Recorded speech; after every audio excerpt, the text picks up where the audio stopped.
உன் கரங்களை கத்தர் பலத்த கையாய் ஓங்கிய முயமாய் மாத்திட்டாரு. அது எங்கெல்லாம் படுதோ, அது எங்கெல்லாம் வைக்கப்படுதோ,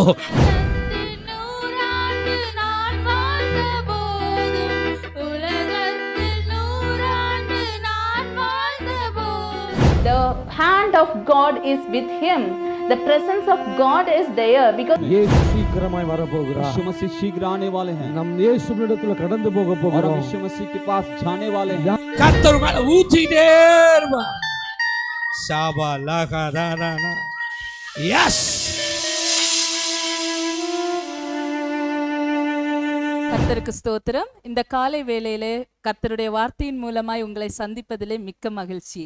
இன்றைய காலை தியானத்திற்காக தெரிந்து கொள்ளப்பட்ட வேத பகுதி சங்கீதம் 112 7 துர்ச்செய்தியை கேட்கிறதனால் பயப்படான், அவன் இருதயம் கர்த்தரை நம்பி திடனாயிருக்கும்.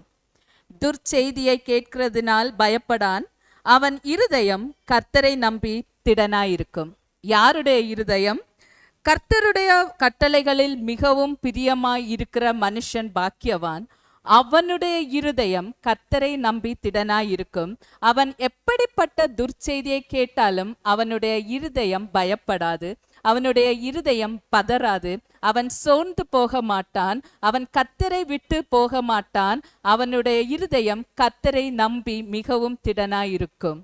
இங்க நம்ம பார்க்கும்போது துர்ச்செய்தி என்கிற ஒரு வார்த்தை, உடனே துர்ச்செய்தி என்றாலே ஒரு மரண செய்தியோ அப்படி நாம் சிந்திப்போம். அது அல்ல. நல்ல செய்திக்கு அப்படியே நேர் எதிர்மறையானது தான் இந்த துர்ச்செய்தி. அதாவது நம்மளுடைய இருதயத்திற்கு ஏற்ற செய்தி எப்பவுமே நாம் நல்ல செய்தியாக பார்ப்போம்.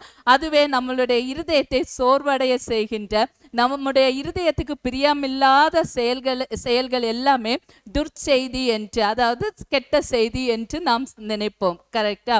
அப்போ கர்த்தர் நமக்கு சொன்ன வார்த்தைகளை நாம் நம்மளுடைய இருதயத்துக்கு ஏற்றது போல இருந்தால் அது நல்ல செய்தி போல எடுப்போம். அது நமக்கு கடினமான உபதேசம் கேட்கிறோம் என்றால், என்ன இன்னைக்கு கடவுள் இப்படி பேசிட்டாரு, இல்லை இந்த வார்த்தை எடுத்த போது கூட என்ன காலையிலே நம்ம துர்ச்செய்தி என்று கேட்கிறோம். அது அல்ல.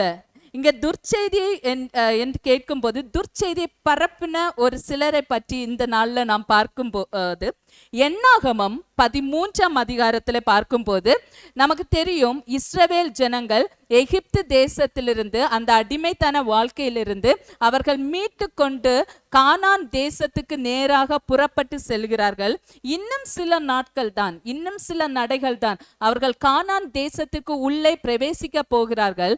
இப்படிப்பட்ட ஒரு சூழ்நிலையில அந்த கானான் தேசம் எப்படிப்பட்ட தேசமோ, அது நம்ம போய் வாழ்றதுக்கு ஏற்ற தேசமா, அங்கே இருக்கிற ஜனங்கள் எப்படிப்பட்ட ஜனங்கள், இதையெல்லாம் பார்க்கும்படியாக 12 பேர் அந்த கானான் தேசத்துக்கு நேராக புறப்படுகிறார்கள். அதாவது 12 கோத்திரங்கள்ல பிரதானிகளாக சூஸ் பண்ணப்பட்ட ஒரு 12 பேர் அந்த தேசத்துக்கு நேராக புறப்பட்டு செல்லுகிறார்கள். அவர்கள் புறப்பட்டு போனதுக்கு அப்புறமாக இந்த ஜனங்கள் அவர்களுடைய செய்திக்காக காத்திருக்கிறார்கள். அவர்கள் எப்படிப்பட்ட செய்தியை கொண்டு வருவார்களோ, நல்ல செய்தியை. ஏன்னா இத்தனை வருஷ காலமா நம்ம நடந்து வந்து கொண்டே இருக்கிறோம். இன்னும் சில நாட்கள் தான், அப்படி போகிற தேசம் அது நல்ல செய்தியா இருக்குமா இல்ல துர்ச்செய்தியா இருக்குமா என்று ஆவலாக இந்த ஜனங்கள் அனைவரும் இங்க அமர்ந்து கேட்டுக்கொண்டு இருக்கிறார்கள், அதாவது காத்து கொண்டு இருக்கிறார்கள். இந்த 12 பேரும் கானான் தேசத்துக்கு உள்ளே பிரவேசித்தார்கள். அங்கே போய் பார்க்கும்போது அங்கே வாழ்வதற்கு நல்ல தேசம்தான், பாலும் தேனும் ஓடுகிற தேசம்தான். அங்கே இருக்கிற கனிகள் எல்லாம் மிக பெரிய கனிகளா இருந்தது. அங்கே இருக்கிற திராட்சை குலையை வெட்டி கொண்டு வருகிறார்கள், அதை 2 பேராக கட்டி சுமந்து கொண்டு வருகிறார்கள். அத்தி பழங்களை எடுத்து கொண்டு வருகிறார்கள், மாதுளம் பழங்களை கொண்டு வருகிறார்கள். அதாவது அங்கே இருக்கிற செழுமையை காண்பிப்பதற்காக அங்கே இருக்கின்ற கனிகளை அங்கிருந்து கொண்டு வருகிறார்கள். 40 நாள் சென்ற பின்பு, அதாவது 40 நாளும் அந்த தேசத்துக்கு உள்ளேதான் அந்த ஜனங்கள் 12 பேரும் இருந்தார்கள். 40 நாள் முடிந்ததற்கு அப்புறமாக இந்த ஜனங்களை நோக்கி, இஸ்ரவேல் ஜனங்கள் இங்க காத்து கொண்டிருக்கிற இந்த ஜனங்களை நோக்கி இந்த பகுதிக்கு வருகிறார்கள். வந்து அதிலே 10 பேர் சொல்லுகிறார்கள், அந்த தேசம் நல்ல தேசம்தான், கர்த்தர் நமக்கு சொன்னது போலவே பாலும் தேனும் ஓடுகிற தேசம்தான், அது வளர்ச்சிக்கு குறைவே இல்லை, நல்ல தேசம், வளமிக்க தேசம், தண்ணீருக்கு குறைவில்லை, சாப்பாடுக்கு குறைவில்லை, நம்ம போனா சந்தோஷமா வாழலாம். ஆனால் அங்கே இருக்கிற ஜனங்கள் அவர்கள் மிகவும் பலசாலிகள். அவர்களை பார்க்கும் போது அவர்கள் ராட்சத பிறவிகளை போல இருந்தார்கள். அவர்கள் பார்வைக்கு நாங்கள் வெட்டுக்கிளிகளை போல இருந்தோம்.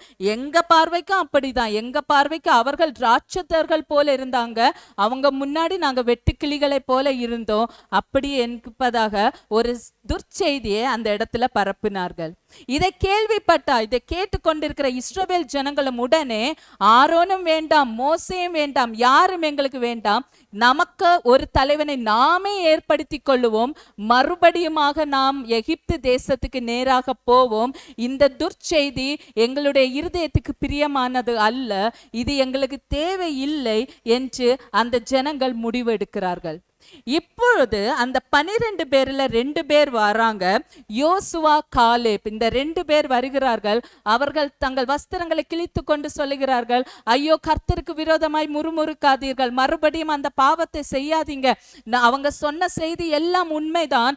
ஆனால் இந்த 10 பேருடைய கண்களுக்கு தெரியாத ஒரு விஷயம் எங்க கண்களுக்கு தென்பட்டது. அதாவது இவர்களுடைய கண்களுக்கு தென்பட்டது.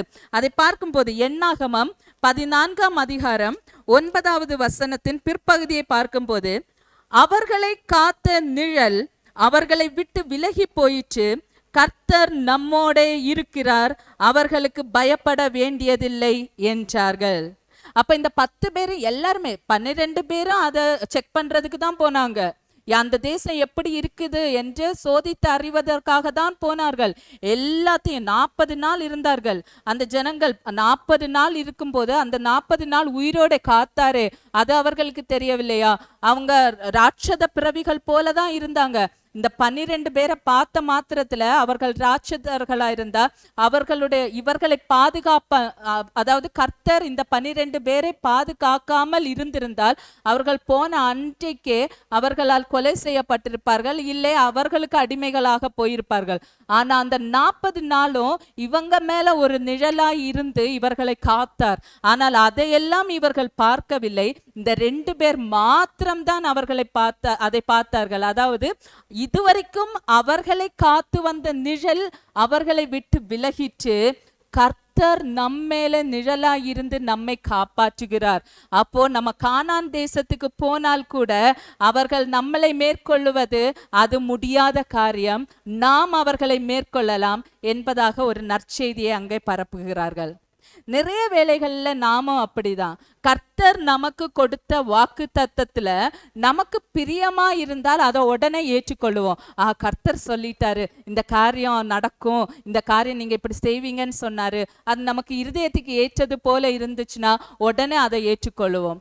அதுவே ஒரு வியாகுலத்தை கொண்டு வருது, இல்ல ஒரு சோர்வடைய பண்ணுது அப்படின்னா, என்ன கர்த்தர் இப்படி சொன்னாரு, உண்மையிலே கர்த்தர் பேசினாரா அப்படிங்கிறது மாதிரி நம்மளுடைய இருதயத்தையே நாம் திருக்கி கொண்டு காணப்படுகிறோம். ஒரு திருக்குள்ள இருதயம் உள்ளவர்களாய் நாம் காணப்படுகிறோம். இந்த காலை வேளையில நம்ம சோதித்தறிவோமாக. கர்த்தர் நமக்கு சொல்லுகின்ற வார்த்தையில நமக்கு பிரியமில்லாத காரியமாய் இருந்தாலும் கூட கர்த்தர் ஒரு வார்த்தையை சொன்னால் அது ஆம் என்றும் ஆமேன் என்றும் இருக்கிறது. அவர் ஒரு தரம் முழங்கினதை மறுதரம் திருத்துகிறவர் அல்ல. அவர் பொய் சொல்ல மனிதன் அல்ல. மனிதன் ஒரு வார்த்தையை சொல்லி அதை மறுத்து பேசிக்கொண்டே இருக்கலாம். ஆனா கர்த்தர் ஒரு வார்த்தையை சொன்னால் அதை செய்து முடிக்கும் அளவும் நம்மை கைவிடுகிறவர் அல்ல. அவர் நம்மை ஒருபோதும் கைவிட மாட்டார். அப்போ நம்ம அந்த பாதைக்கு ஊடாக செல்லும் போது ஒரு சில சோர்வுகள் நம்மை வந்து சேர்ந்தாலும், இல்லை ஒரு சில சரிவுகளை நாம் சந்தித்தாலும், கர்த்தர் எனக்கு சொன்ன வார்த்தையை செய்து முடிப்பார் என்ற முழு நிச்சயமாய் அந்த இலக்கை நோக்கி அடைவோம். அதற்கு கர்த்தர் உதவி புரிவாராக. ஜெபம் செய்வோம். ஆண்டவரே இந்த வேலைக்காக உம்மை நன்றியோடு துதிக்கிறோம் தகப்பனே. இந்த வேளையிலும் நாங்கள் உம்முடைய வார்த்தையை தியானிக்க நீங்க கிருபை செய்தீங்க தகப்பனே. நீர் எங்களுக்கு சொன்ன வாக்கு தத்தங்கள் ஆண்டவரே, நீர் எங்களோடு பேசின வார்த்தைகள் ஆண்டவரே, அது எங்கள் இருதயத்திலே ஆண்டவரை எழுதி கொண்டு அதற்கு நேராக நாங்கள் ஒவ்வொரு நாளும் செயல்பட நீங்க கிருபை செய்யுங்க தகப்பனே. ஆண்டவரே, அந்த பாதைக்கு நேராய் நாங்கள் செல்லும் போது ஊழியத்தின் பாதையில ஆண்டவரே எந்த சர்க்கிள் வந்தாலும், வாக்கு தத்தத்தின் பாதையில எந்த சர்க்கிள் வந்தாலும் ஆண்டவரே, அது துர்ச்செய்தி என்று நாங்கள் நினைத்து அதை விட்டு விட்டு ஓடாத படிக்கு தகப்பனே, மறுபடியும் அடிமைத்தனத்துக்குள்ளே போய் சிக்கி கொள்ளாத படிக்கு ஆண்டவரே, நாங்கள் அந்த நல்ல செய்தியை நோக்கி நேசர் எங்களோடு இருக்கிறீர், நீர் எங்களுக்கு நிழலாய் இருக்கிறீர் என்பதை நாங்கள் உணர்ந்து ஆண்டவரே உம்முடைய பாதையிலே தொடர்ந்து முன்னேறி போக நீங்க கிருபை செய்யுங்க. இந்த நாள் முழுவதும் நீர் எங்களோடு இருந்து வழி நடத்துங்க தகப்பனே. போகின்ற வருகின்ற யாத்திரையில் எல்லாம் உம்முடைய கரம் எங்களோடு இருந்து வழி நடத்துங்க. துதி கன மகிமை எல்லாம் உமக்கே செலுத்துகிறோம். மீட்பர் இயேசு கிறிஸ்து நாமத்தில் ஜெபம் கேளும் ஜீவனுள்ள பரம தகப்பனே, ஆமென்.